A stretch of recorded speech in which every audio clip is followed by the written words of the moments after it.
Welcome to the Real Estate Pros Show, where we interview real estate investing professionals from coast to coast, as well as the service providers that serve the real estate investing industry. Our goal is simple: share what's working now to help you improve and scale your business to the next level and meet the pros that can help you get there. Real Estate Pros is powered by Investor Fuel, America's leader in helping real estate investors and professionals build the business you need to live the life you've always dreamed of. Let's start today's show. Property insurance for real estate investors doesn't have to be difficult, but it does need to be there to protect you when you need it. MyInvestorInsurance.com not only provides insurance at 15 to 30% cheaper than traditional agencies, it's built specifically for real estate investors like you. You can set up an account in about 2 minutes, get quotes on properties, turn on and turn off insurance for your fix and flip or rental properties in around 2 minutes without having to talk to anyone directly, all through our portal. There's no better way or faster way to make sure you've got the coverage you need to protect you, and no more lengthy policies either. Once you're set up, you're billed monthly and prorated by the day for however long your policy is active. It's powered by MSI, the third largest independent MGA, with 1.5 million customers and more than $1 billion in cumulative premiums written. Get set up today in about 2 minutes at myinvestorinsurance.com/fuel. Hey folks, welcome back to the show. I'm your host, Dylan Silver, and today on the show I have Ashley Massey, fellow Texan, both of us here in the DFW area. Ashley is a global real estate advisor and author of Fast Track Agent. She brings her life overseas as an economics professor back to the U.S. to elevate the real estate industry with market insights, mindset, and pure magic. Ashley, welcome to the show. Thank you so much for having me. I'm so happy to be here today. Absolutely. Before hopping into the meat of the show here, I always like to ask folks how they got into the real estate space. That is a journey of itself, but cliff notes of it is, one, I've always been interested in real estate. It was always going to be the next chapter. So when one door closed, I knew this was the next one I was going to walk into. And then I also went through my own home buying experience a few years ago and had a terrible experience. And I said, you know what? I need to get into this industry. I'm going to elevate it. I'm going to bring it to the next level. And that is what I'm doing. I think a lot of people, when they talk about professors and people in higher education, they say, well, they're teaching, but they're not doing. You're doing every side of it. You've been the professor and now you're active and you're a teacher in it. Do you have a preference, which one or the other, if you could only do one? I don't think I could ever separate mentoring and coaching and teaching from the career and from what I do. Even prior to real estate, I was doing international marketing for a company based in Germany. And I would find myself just constantly sitting there teaching, whether it was about marketing trends that we're seeing in the industry, skincare ingredients, things like that. So it's always in my heart to really just like bring up those around me. And I think one of the ways to do that is just through education and inspiration. Where were you living overseas? I love to travel and I love being outside of the country, honestly. Where were you overseas? Yeah, so I actually moved to South Korea. So I was in Seoul for my MBA program, and I was there for about 13 years. And then from Seoul, I did a stint in Germany. And then the German company actually relocated me to Dallas, Texas. So that's how I ended up down here. So you speak Korean? I speak a little Korean. I talk about that in my book, though, how I've kind of been able to fake my way through these foreign languages. But it depends on the time of day that you catch me, whether my Korean or my German is any good. So how long were you in Germany for? I was in Germany for just a short stint, about 3 months, and then I was back there every quarter. So I traveled there a lot, and I was with that company for a few years. And so is Dallas now home base, or are we only going to have you here for a couple months or years? Dallas is home base. I love it here so much. I'm originally born and raised in Montana, and I just can't deal with the snow and the cold. So I will take triple-digit degrees, poolside any day over than the cold. I grew up in New Jersey, lived in Boston for 6 years. It's very cold, and I believe Montana probably is comparable, maybe even colder. And I tell people, I'll take the heat. I just don't want to, the cold, I feel like I might, sometimes I don't know if I'll make it through the cold. I can survive the heat. I'll survive the heat. Find me some nice, cool area and a water bottle. I'll be okay. Exactly. And it's like, I feel like my bones hurt now when I get cold. Like I'm not, I'm not showing my age at all, but I'm like, oh, my body aches when it gets cold. But when it's warm outside, I can always find some shade. Yeah, no, I don't know how people are able to opt for the cold over. I mean, you never hear of people who are like winter birds. You hear of course, snowbirds, people going avoiding, but you never hear of like, oh, this heat's too much. I'm gonna move up to, some place where it's freezing to enjoy the winter. Right. Pivoting a bit here, Ashley, you're involved as an advisor, fast track agent. What is that? So, Fast Track Agent is actually a book that I wrote a couple years ago for new agents. I found a lot of fast success, and I was honestly under the impression that all agents knew what I was doing. I thought that it was kind of just common information. And the more I spoke to new agents and people kind of coming up right behind me in the industry, I realized they're very lost, and I know exactly what we should be doing. So, how do I kind of guide them and bring them along with me? So this book was very much born out of just having too many conversations with brand new agents. And I figured, let's write a book, let's put it out there on Amazon so people can get it. And now from that, we're evolving it into a course so people can be able to get more in-depth information online and hopefully get a lot of their questions answered, maybe even before they get licensed, to find out if this really is the right fit for them. Did you do your course when you were initially becoming an agent? Did you do your courses online or in person? I did. I did mine all online. Oh, that's tough. I tell people I tried to do it online. I did. I bought it and then it just kept going on and on and on. Finally, I ended up going in person and I'm glad I did. I'm glad I did because I felt like I learned so much faster in person than online. Would you give any advice to people who are trying to get licensed online? I think it comes down to what is going to motivate you the most. I knew for me, I wanted to get my license essentially as quickly as possible. I have a very strong background in business and entrepreneurship, economics, finance. So I knew I had a lot of the basic knowledge that I needed to be successful. I just needed to knock out the courses and get that exam taken. So for me, it really worked best to just hone in on online learning. I did do test prep in person, and that was a very interesting experience because while I was in the classroom for 2 days, I was surrounded by a lot of agents that were just complaining about being there. And I thought, you're here on your own accord. You're here to go into an industry that's very self motivated. Why are you complaining about staying late on a Tuesday night to study for an exam that you're choosing to take? So that was very eye opening to me about the people that are trying to get into this industry. And again, it's so self motivated. Do you have what it takes from the start? If you're sitting there complaining about being in a class, maybe this isn't going to be the right fit for you. I thought the actual exam was very hard. I passed on the first try. I don't know how. I studied hard. I guess I do know how. But I've spoken to brokers who are from other states who took our exam and didn't pass. It's a hard am I wrong? Is it a hard exam? It was hard. Texas is a hard exam. And for as much education as I've gone through, I will say this was one of the toughest exams I've taken in my education careers.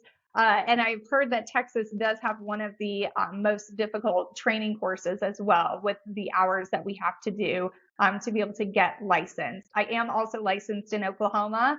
And so that exam was pretty easy compared to what I had gone through in Texas. And so, yeah, it's definitely something to keep in mind. I've had agents that have reached out to me that are moving to Texas from out of state asking about the exam and things like that. And I just tell them to hold on to their hats because it is definitely different from most states. Yeah, they handed me the you passed. There was a little I didn't know at the end of the exam. They just handed me a piece of paper. It said you passed. I said I'm getting out of here before they change their decision. Let me just get on out of here. And I think Texas is so different in a lot of ways. I mean, even I've heard attorneys, right? So if you're an attorney, the exam is entirely different as well, or so I've heard. And so we're having to deal with, mineral rights. And of course, you've got farm and ranch. It's just an entirely different landscape out here versus, I'm from New Jersey versus New Jersey for sure. It is. And I work with a lot of relocation clients who will come to me and say, I've bought and sold houses my whole life. And I'm like, but have you bought one in Texas? And they're like, well, no. I'm like, it's totally different, right? So I get that I get that a lot. It's a completely different ballpark down here. So fast track agent. So you uh, really have a system and you developed it based on your own experience. But how did you learn? Where was your information coming from when you were starting out? I honestly think a lot of my information has come from all of the lives that I've lived to this point. Going from university, I've got my background in marketing and fashion merchandising. I moved overseas when I was 21 years old. I didn't know a single person, didn't speak the language, lived with a family who spoke no English, survived Asia. I went through a cult. Let me just be honest. Like, I was in religious organizations. I was in changing careers left and right. So I would say everything that I've gone through in my past has like led me to this point where I can say, oh, okay, I have the confidence, the skills, and the abilities to do this. And now I can teach other people how to do it too. Stop living on an island and join the #1 mastermind in America for professional real estate investors. Investor Fuel is a community of hundreds of the nation's top investors working together to build stronger businesses and better lives. In addition to the amazing community of real estate investors acting as a board of advisors for one another, Investor Fuel members have access to 100% funding on purchase and repairs for our members only, a health insurance program, and benefits and discounts that more than pays for the membership of most of our members, meaning it's actually costing you money to not be a member of Investor Fuel. If you're looking to scale your business and build a business that allows you to live the life of your dreams, please visit investorfuel.com today and book a call with our team. So talking about going from here to South Korea, many life changes, and then now agent, right? A real estate agent in Texas. Would you tell people who are, let's say, just getting out of school that they need to narrow it down and kind of figure out exactly what they want to do? Or do you think, you know what, if you want to go try a bunch of things, I did it, I think it's great, and you should do as much as you possibly can? I think a lot of it comes down to how you're designed as a human, right? And what it is that we're drawn to. So for me, I definitely lean into trying all of the things. And my friends and family will see me pivot, left, right, and center sometimes. But in every pivot that I make, I find the next level of success. So I think that it really comes down to everybody's individual almost character. I know some people that have come out and gotten right into the industry and have knocked it out of the park. I've seen some people, kind of go the roundabout way. But really, it's just what is going to work best for you. What do you think about this, Ashley? I've heard many people say this: 2 degrees to touch the cheese. If you want to make money, you got to get 2 degrees. I feel like you can't go wrong with getting 2 degrees. If you're going to be that dedicated, you can't go wrong. And then along the way, you probably might have a better idea of what you want to be doing. Hopefully, you get those 2 degrees in something that's you like anyhow, right? But it's like a tremendous, if nothing else, you've got 2 degrees, and then you can go specialize even further, or you could go, embark on an entirely different career, but you've got those 2 degrees. Is that a sensible plan? I think a lot of people might start doing that. Yeah, I think that is a sensible plan. And it's also interesting because do we even need the degrees if we can go Yeah. and just gather the information on our own? Like, if we can just be curious enough and inquisitive enough to find that information and really lean in as an expert in that area, do I actually even need a degree for that? So I think as we see the progression of, technology and AI and what higher education is going to look like, do we even really need a degree to be able to be the best in social media marketing or online digital advertising or things like that? So I think we're going to run into a really interesting pivot in all of our industries. But if you can come into real estate with a background in business, economics, finance, marketing, any of those, they're going to really help you lay the right foundation, not only for how you run a business like a business, but how you interact with your clients and how you serve them at a really high level. I completely agree with you. I'm on the camp personally of you don't need a degree to do a lot of the things. It's definitely, I would say that real estate agents do for the most part. However, for folks who maybe want to have a traditional career path, but also want to do real estate, I think it just goes hand in hand to be highly educated and a real estate entrepreneur. the doors that are open for you are tremendous. I think the teachers that I had at the real estate school that I went to were highly educated, and they were some of the best teachers that I've ever had. You could see that they were personally passionate about it, and also they were active agents themselves. Mhm. Exactly. And they've gone through, they know the struggle, they know what it takes. They're not just up there reading theory out of a book and hoping it sticks. Yeah, no, not at all. When you were writing your book, was the impetus to write the book because you saw that other agents didn't know the information that you had picked up along the way? Were you having people coming to you saying, "Hey, Ashley, I need mentorship. Are you open to hopping on a one-on-one with me?" Exactly. That's exactly what it was. I was having the same conversation over and over again. And I'm like, I need to sell some houses. I can't keep having this conversation, but I can direct you to a book that I wrote on Amazon that breaks it into 90 days because you get your license and you're so excited. And then you walk out of that exam room knowing you passed. And then you say, now what? What do I do? So how do you know which brokerage is going to align with you and your goals? How do you ask the right questions when you go into those interviews with brokerages? Because remember, we're hiring them. They're not hiring us. So we Yeah. have to go into those interviews with a completely different mindset. And then once you get under that brokerage, how do you maximize the resources that they have without getting completely overwhelmed in everything you need to be doing? So I found having a step-by-step guide, it's really, it breaks it down very easy, 90 days, weeks 1 through, and then gives you kind of an outline of what you need to be doing. So it's very much logistical. It's not just theory. It's not like broad. It's very much do this, this, this, and this, and this is how I got through the first 90 days. Exactly, exactly. And things as simple as check your voice message. What does your voice message sound like? Are you announcing that you're now a real estate agent? When people call and leave a message, is it actually activated? There's nothing more furious as an agent than calling another agent and their voicemail isn't set up, right? So it's those little things that we might not even think about or consider as we're just basically running to get business and to do what we need to do in this industry. We forget all of those little things along the way. And how do we actually run it like a business?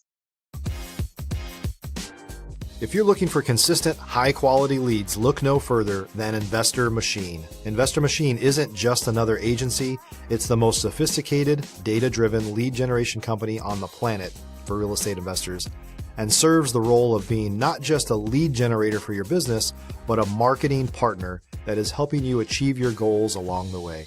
Go to investormachine.com to learn more and schedule a call with our team today.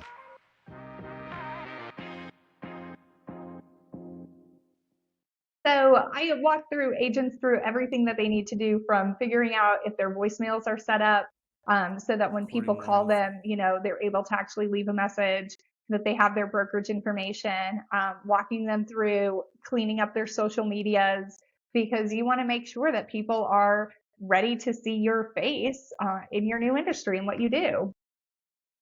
Yeah, it's absolutely critical. I've heard my mentor tell me as soon as agents get their license, they lose their phone. And I don't know how true that is, but I've heard that before. And I've even heard now that there's like speed to lead AI that'll answer your phone when you're not available to just really create that continuity of care. Exactly.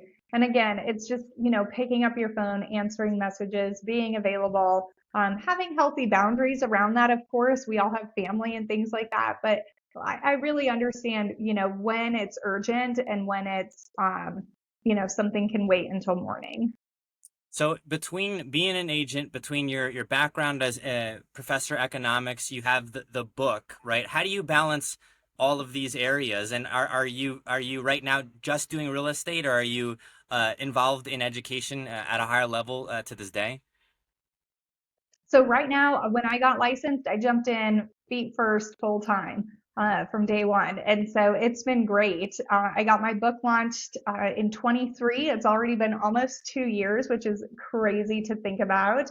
And now I'm getting ready to launch my online academy. I hit top producer numbers last year, top 20% of my brokerage nationwide. So I'm still highly active on the sales side and now bringing on the mentorship side. And Somehow I do it all. I have to say it's my superpower. I also have a 7-year-old. I love her to death. So we do all the things around here.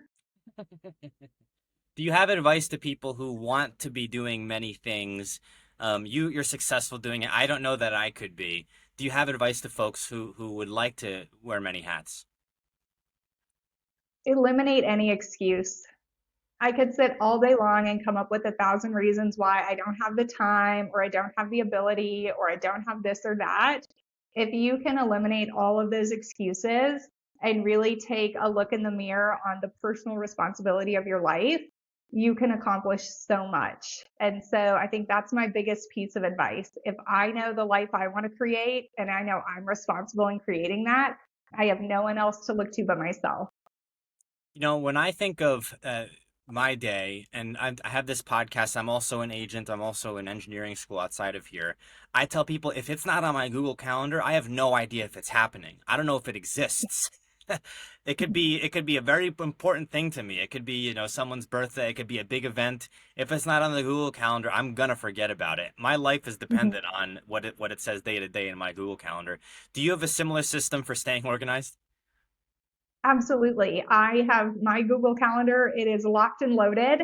And the people around me, like my friends, my family, they're all very understanding. If you want to see me, we're going to need 3 to 4 weeks in advance. And I'm going to put you in there, and that's great. But I don't have a lot of space for last minute appointments and things like that because I utilize my time in building my business and with my daughter and all of the things that I juggle, and just time for myself too, and health and wellness and those things. And so just kind of holding that and being true to myself on the schedule that I want to have and what I want to maintain. I have gotten really good with, the professional coffees and things like that. I've limited those to about 2 to 4 a month. And so I know when you look at your schedule, you can kind of see, am I busy in my business or am I busy on my business, and really be able to weed out things that are just not productive for what we need to be doing every day. How I guess specific do you get with time blocking your day? Do you even time block things like meals and like exercise, or do you slip those in wherever you can find space? So I am very structured in my day with a frame. I know what I need to get done, what's within that frame, and then inside of it, it's very fluid. So I have kind of the main things that I need to have during my day, but then how it comes to be, I like to just try to keep that as fluid as possible. But when it comes to appointments and those types of schedules, I try to make sure that those are always maintained and respected. But then things like eating or lack thereof eating, um, or just the little things, the grocery shopping here and there, and life. I mean, at the end of the day, we're still doing life while we're doing all of these other things. I was forgetting to eat lunch, and I was like, man, why am I always so hungry? And then I realized it's because I wasn't time block. I was just constantly appointment, just not eating lunch. And I can't believe this made such a big impact in my life, just blocking off a time for lunch, that now all the Mhm. afternoon activities, they just seem to go a little bit better. And so I think for people who are doing many things as clearly you are, you have to find something that works for you. I can speak for myself and I can say, like, if I didn't time block lunch, it's not going to happen. But you have a system Mhm. that works for yourself. And then, having a bigger picture, like you talk about new agents, first 90 days, right? Being able to have a goal in mind and then set uh, along the way what needs to happen. If you're a new or newer real estate investor looking to launch or grow your real estate investing business, please check out Investor Fuel Club. It's a coaching community, but unlike anything you've ever seen before. And you can actually partner with members of our mastermind from coast to coast on deals right in your market. There's no better opportunity to build a consistent business than to literally partner with pros to help you avoid costly mistakes, avoid the need for capital to do deals, and help you eliminate your fears as you're starting your business. Learn more about Investor Fuel Club at investorfuel.com/club. Before we wrap here, I wanted to ask you, without giving away all the gold, if you had to give new agents sort of one or two critical pieces of advice to what they can do to see success first year, first 90 days, what would that be? The biggest thing that is kind of holding agents back is their limited mindset and the limited beliefs that they have around the career that they have, the business they can have, the life that they can create. So I always say success in this industry, it's 90% mindset. It's waking up every day, honestly believing in yourself that you have what it takes to be successful in an industry where 87% of the people fail within the first 2 years. Right? We've got a major statistic against us as new agents. And so really just making sure that they wake up every day knowing your success is up to you. There's no ceiling on this industry. There's no limit on this industry other than what's happening in our own minds. Thank you so much for coming on the show here today and for giving us some great value over here. Where can folks go to get a hold of you? Absolutely. So you guys can find me all over the internet at the Fast Track Agent. I have launching my academy at the Fast Track Agent Academy. So you can come and join our community. We're doing happy hours. We've got bonus sessions. We've got everything that you need to go deep in your dive in those first 90 days. An interesting thing about the academy also is that everyone that joins, a portion of our profits is going to help women in less than wonderful situations. So we're going for female empowerment and things like that. I've got some great collaborations with charities in the Dallas area and internationally to help women just have more healthy, focused, empowered lifestyles. And so you can find us everywhere on the Fast Track Agent. Ashley, thank you so much for coming on the show here today. Thank you so much, Dylan. I appreciate it. Thanks for joining us for today's Real Estate Pros Show. You can learn more about the amazing benefits of the Investor Fuel Mastermind community, including surrounding yourself with hundreds of other rock stars, 100% financing for your deals, and members-only discounts from vendors you're likely already using that, as a member of Investor Fuel, will save you more than the cost of your membership. Visit investorfuel.com to learn more. If you're interested in joining us as a guest of this show, please visit investorfuel.com/pros to apply. You can also check the show notes for access to free resources, how to get access to world-class lead generation, and much more. Don't forget to subscribe so you never miss another episode. Have a great day. We'll see you on the next show.